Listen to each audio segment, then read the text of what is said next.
Tonight's big stories: the government is tapping the private sector to import more rice, but local traders are reluctant with prices in the world market going up. Senator Win Gatchalian defends his father's Manila Bay Reclamation Project after it was flagged by the U.S. over its links to a Chinese construction firm. He says the U.S. Embassy should respect the process that allowed the reclamation activity to continue. And still on the United States, their soldiers, together with Filipino troops, conducted relief operations in Lalo, Cagayan, one of the designated locations for the new EDCA sites in the country. Welcome to the show. I'm Regina Lane. I'm Riza Diaz. And I'm Shania. Rice importers are starting to cut back on orders with prices of the staple going up in the world market. That is our top story for tonight. Now, this is becoming a real problem for the government since the goal, remember, is to ramp up imports to boost supply. The Agriculture Department is estimating 1.6 million metric tons in surplus rice this third quarter. That's equivalent to a month's worth for the national supply, which is far from the buffer stock target of 90 days.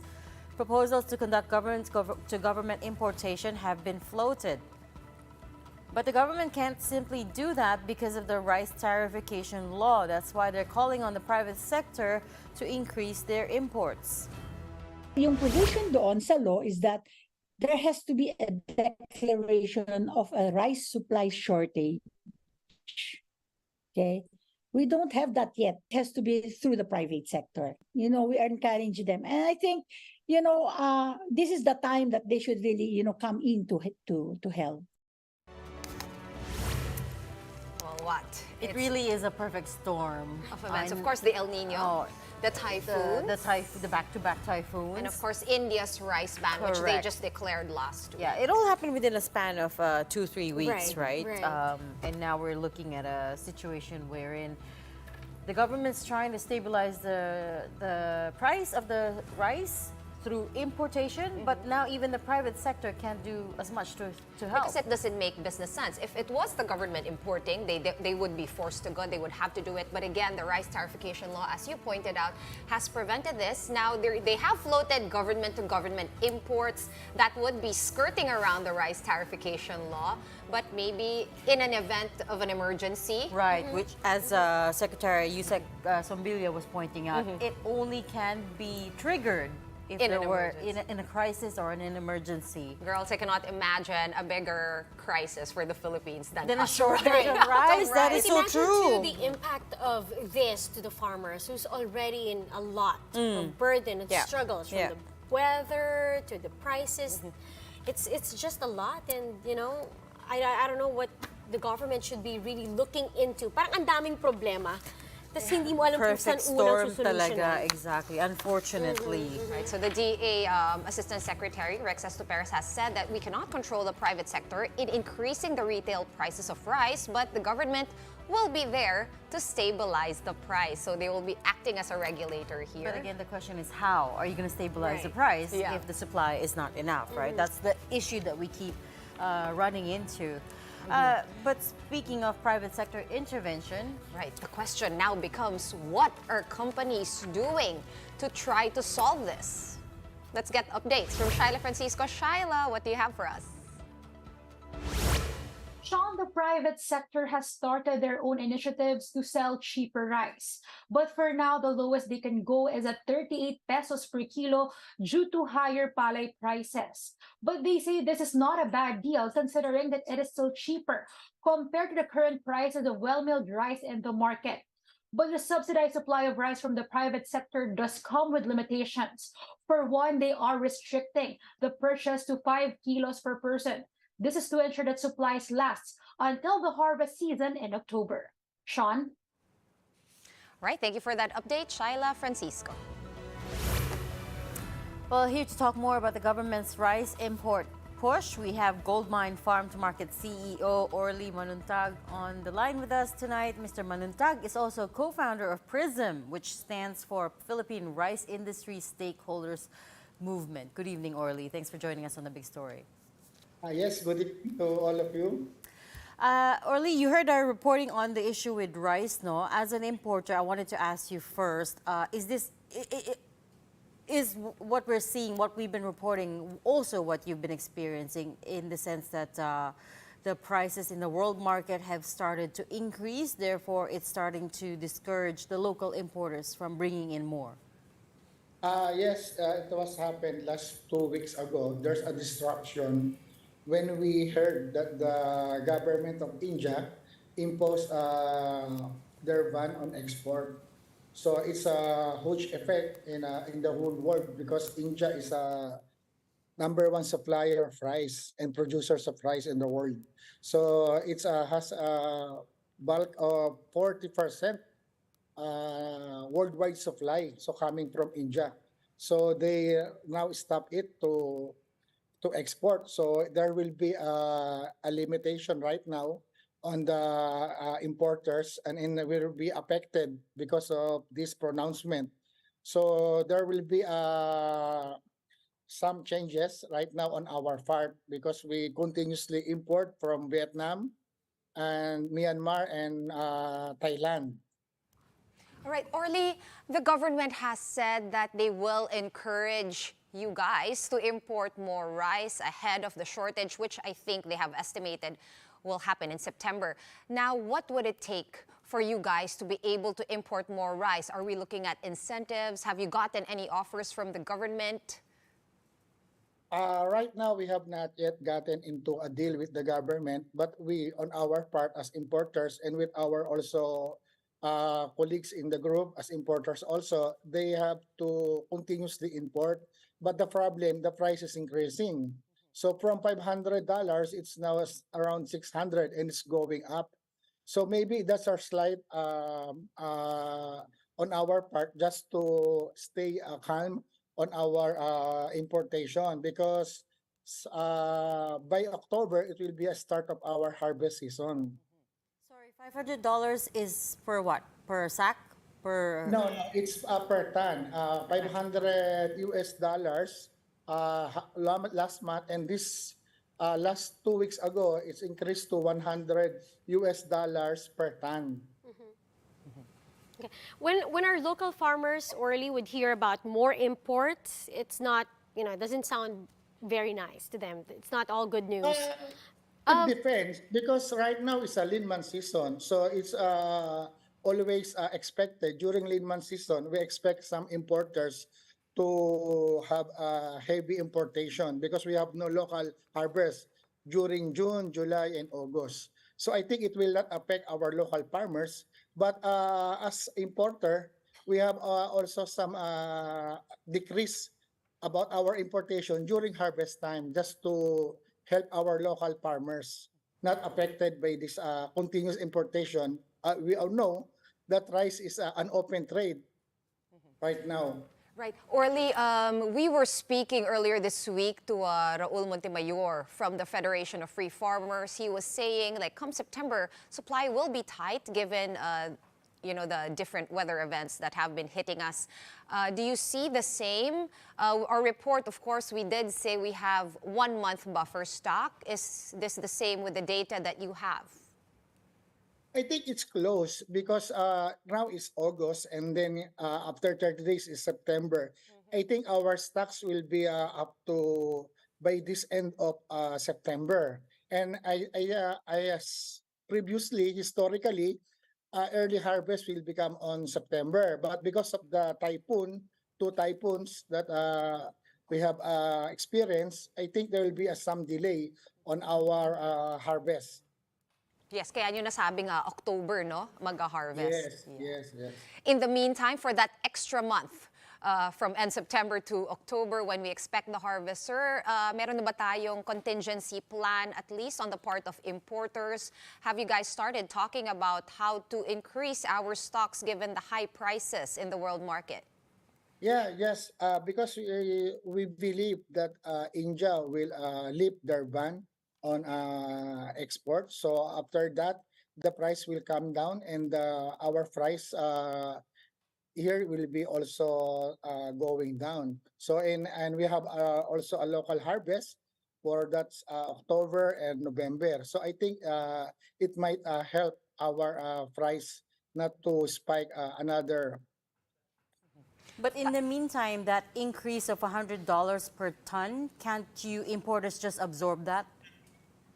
Yeah, I think some importers also import, but there's a decrease in their quantity because it might caught in the act when you have to buy at the high price and something happened during the October, the price is going down because of the harvest season.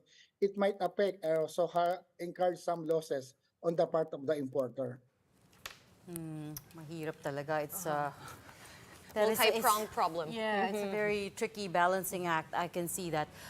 That's all the time we have for tonight, though. Thank you so much for your insights, Orly Manuntag, CEO of Goldmine Farm to Market and co-founder of Prism. So, we're pushing for food security. Pero, tulad na pag-usapan natin, mukhang marami pa talagang kailangan gawin as more Filipinos reportedly suffered hunger in the second quarter. Now, that's according to a survey by the social weather stations. The SWS report showed that 10.4% of respondents experienced involuntary hunger as of end June. Now, this is higher than the first quarter figures, but down from the rate logged in December last year. The hunger rate is highest in Metro Manila and lowest in Mindanao. Headline inflation has been on a downtrend this year with slower price increases in food items. However, core inflation, which measures the underlying trend in consumer prices, remains elevated above 7%. We're going to take a quick break, but right after that, the Armed Forces is looking to revamp the EDCA site in Cagayan with a refueling facility. More details when we return. Keep it here on One News.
Good evening, you're watching the big story here on One News. Senator Sherwin Gatchalian threw his support behind his father's Manila Bay reclamation project despite concerns being aired by the U.S. Embassy. Gatchalian said that the process that stakeholders went through to get the green light for the project should be respected. Gatchalian's father, Plastics King William Gatchalian, owns the company that's leading the project.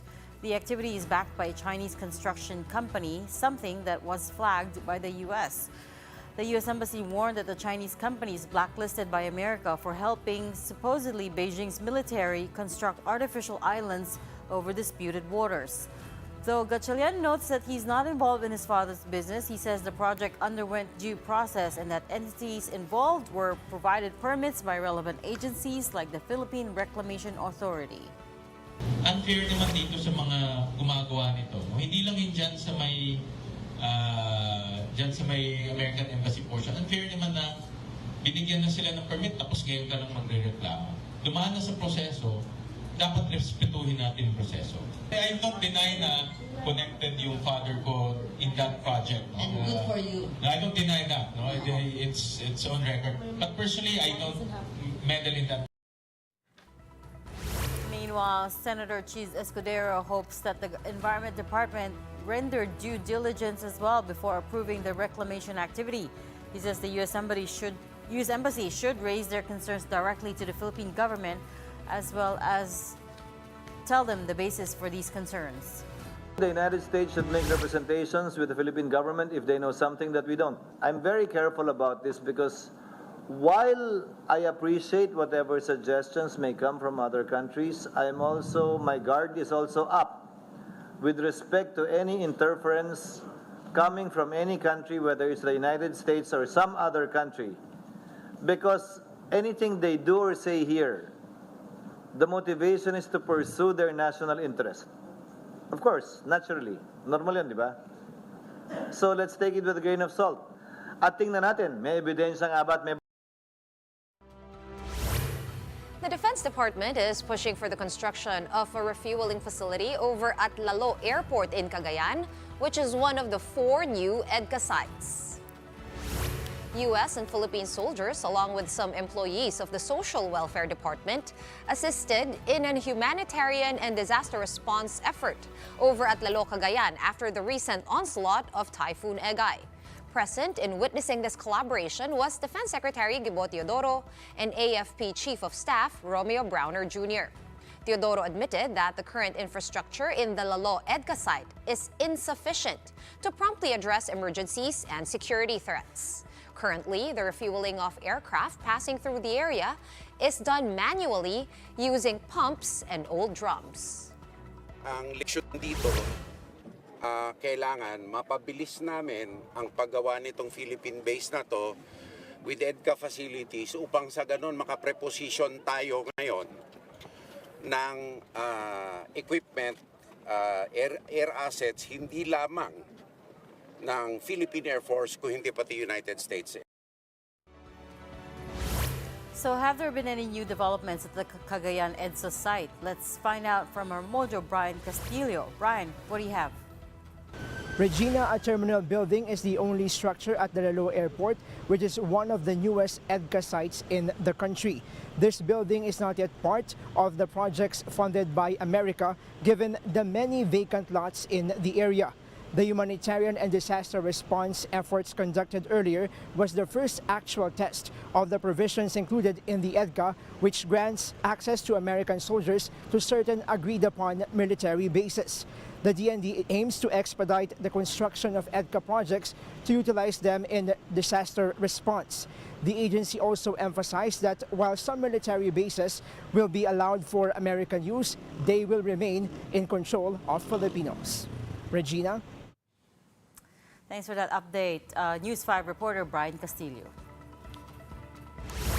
Up next, Justice Secretary Boying Remulla takes back an earlier announcement that the remains found inside the septic tank in Bilibid belonged to a missing inmate. Apparently, investigators are still trying to find out whether the remains belong to a human or a dog. More details on that when we return. Keep it here on One News.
Welcome back. You're still watching the big story here on One News. Fake news. That's how Justice Secretary Boying Remulla described the information he received that the decapitated remains found inside a septic tank in Bilibid belonged to a missing inmate. He clarifies that investigators have yet to find out if the bones belongs to a human or a dog. Let's hear it from him. Na fake news po ako na nahanap ang katawan na putol ang ulo. Yun po yung unang sinabi sa akin. Ang napag-alaman ko na lang is that may canine na ginamit, yung aso mabilis tumakbo sa septic tank para sinasabi, para naroon yung pinaamoy nila na damit, yung tao nagsusuot. Pero yung na fake news po ako na nahanap po yung katawan. Lawmakers are now puzzled on how Remulla received the wrong information. The Bilibid and NBI Forensics have clarified that they only found one piece of bone inside the septic tank, and they have to yet determine if this belongs to a dog or a human. Bilibid authorities say 8 septic tanks need to be inspected to find the missing inmate. But this will not be easy because around 2,000 PDLs will have to be transferred so authorities can dig up just one septic tank. Hindi po ako nagbigay noon ng information. Ang ginawa ko muna is declare ko siya ng missing dahil hindi ko rin masabi na based on our investigation, hindi naman siya nakatakas. So ngayon, kumuha po kami ng K9 para amuyin yung baro nung PDL, and then nag-positive naman. Ang position ko ngayon, not unless nabuksan ko lahat yung septic tank, I will not declare na. To begin with, no? But wait. Sorry, Okay. I feel like we should define PDL first, which is Persons deprived of liberty. In short, inmates. Kasi Inmates, baka correct. not everyone knows what it is. Our right? prisoners, right? Yeah. So yun na yung parang PWD, di ba? It's a politically correct term. Yeah. Anyway, sorry, you were saying. Ito nga eh. So bakit nga ba nila naisip, no, to begin with, na yun yung missing PDL or prisoner or inmate? Bigyan naman natin siya ng identity. His name is Michael Angelo Cataroja. Nawawala siya, so I guess, I don't know, with the Secretary Remulla, I guess he has to figure out and get to the bottom of this. Maybe it was the pressure because all the news outlets were asking for updates. They didn't have any updates at that point. This is just me conjecturing, by the way. But This you're all we don't know. conjecturing. We don't know what Gosh. happened. Wrong information of a certain, na nawawalang tao. Like, Of a I body. don't get issue. it. Bakit nga ba siya nawawala? Apparently, Ken. may utang siya. I don't know how that happened either inside a prison Oh, there's cell. a roaring trade inside the prison. There is. We all know that by now. Of course, we're not sure how that goes, pero nawawala nga daw siya kasi may utang. Supposedly, yun yung reason. Okay. Right. Well, moving on to other news, what do lawmakers have to say about this supposed economic class system over at the Bilibid? Oh, sorry, that's what we were talking about, the economic class system, the trade. Let's bring in Marian Enriquez for the answer. Marian, tell us what it is all about. That's right, Reg. House lawmakers are questioning the supposed inequalities in terms of treatment of PDLs inside the Bilibid. Secretary Boying Remulla says that many PDLs are facing malnutrition as the food budget per inmate is only at 70 pesos per day. Axia's Party List Representative Erwin Tulfo questioned the supposed class system in Bilibid, citing how some PDLs, especially drug lords, are provided access to Wi-Fi and are even allowed to order food online. To fix the jail system, Secretary Remulla is calling for a higher budget to decongest the facility. There are currently 30,000 prisoners inside the Bilibid, despite the facility having an over 6,000 capacity. Authorities now are currently transferring some inmates to regional or penal farms. Reg. Thanks so much for that update, man. There Actually, they're also transferring that's them. your answer. Yeah. You could also order food online Pwede mag-grab food. from inside the jail. Imagine receiving an Ayan. order, no? Yeah. That's So, Sorry, dito sa gate, gano'n. you Anong were- landmark? Anong What number above the Yeah. jail cell? Right? But you were asking kasi you were wondering how an inmate could have debt. Ayun, maybe that's one of them. But Ang aren't they tawag sa'yo, supposed, just to aren't they order food banned from online. using mobile phones? Supposedly. Oh, naka-order pa ngayon ng food. Dito na lang magsasabi yung mga tao, only in the Philippines. Yes. Alright, lipat naman tayo sa panahon. It is still raining heavily, not because of a typhoon, but because of the habagat. And yes, of course, flooding continues to be a problem in several parts of the country. Motorists passing through the NLEX on Wednesday experienced severe traffic due to floods, reportedly as deep as 1.5 feet around the San Simon portion of the expressway. Heavy traffic was reported on both the northbound and southbound lanes. Now, despite minimal rainfall in Bulacan, flooding remains a problem in many areas due to the high tide. These include the towns of Bulacan, Kalumpit, Hagonoy, Obando, and Paumbong, which are coastal towns in Bulacan. The provincial government has urged its residents to be cautious about potential illnesses caused by prolonged exposure of feet to floodwaters such as alipunga or athlete's foot and leptospirosis. Meanwhile, a significant portion of Barangay San Agustin in Candaba, Pampanga is still submerged in floodwaters. Currently, residents can only rely on boats for transportation. Now, despite this, only around 20 families from Candaba are reported to be staying in evacuation centers, as most of the affected residents chose to stay in their homes. Of course, flooding was also experienced in some parts of Metro Manila. That was the case in Taft Avenue, Manila, as gutter-deep floods were experienced by motorists passing by the area. The Marikina River's water level, meanwhile, reached 16 meters earlier this morning, prompting the local disaster management office to raise the second alarm for a second time this week. Now, the alarm was eventually downgraded a few hours after. Speaking of traffic, a transport group has filed a petition to charge a so-called rush hour rate amid the continuous oil price hike in the country. Under the proposal of transport group Pasang Masda, 1 peso will be added to the jeepney base fare during peak hours of 5 a.m. to 8 a.m. and 5 p.m. to 8 p.m. except Sundays and holidays.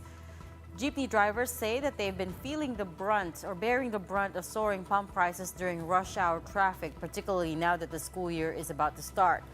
Pasang Masda President Obet Martin explained that if the government does approve the rush hour rates, this will only be implemented temporarily until the price of oil is rolled back.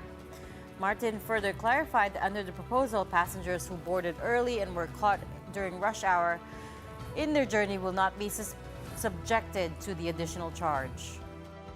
During rush hour kasi talagang medyo ang abante, malakas ang consumption yan. So ako'y nananawagan ng pangunawa sa ating mga kababayan na maunawa na lang sitwasyon ng aming mga jeepney. Tanggal na rin kasi eh. Lahat ng mga rollbacks from the start of the year have been wiped out by the last 3 straight price hikes. The last one being nung Tuesday lang, August 2. Yeah, everyone's really feeling the was just inflation. a big And one, no right? subsidies. Yes, very big, very Yeah. big. Okay, we're running out of time. So before we go, time for our big picture tonight. What you're seeing are electric posts that collapsed at Plaza Ruiz and Ongpin Street corner Quintin Paredes in Binondo. According to the Manila Public Information Office, the posts fell at around 1 p.m., damaging vehicles and temporarily closing roads going to Plaza Ruiz. Meanwhile, Meralco said that the electricity has already been shut off for the safety of the responders and the residents in the area. Authorities are currently investigating what caused these electric poles to collapse. Ang weird, no? Semento pala siya. I was expecting that they were the old, parang log. Because those really do collapse The after wooden a while. log. The wooden They log were posts. changed a long time ago. There's still They're some. old kasi. Yeah, they're old. So the base must be, I don't know, Rickety. But weak- these ones weak. are, yeah, concrete posts. Imagine ipa-tangle sa yung mga wires. Wait, nightmare. See that? That's the picture. Wait, Yeah, but delikado at yun, least, but at least no one got hurt, Right, right. Yeah. We're hoping that is resolved because that is quite a busy area and also a center for Exactly. commerce. Binondo yan, Exactly. guys. Yeah. All right, that's all the time we have. So that's it for the show tonight. We are One News, all sides, all the time. Thanks for tuning in. Have a good night.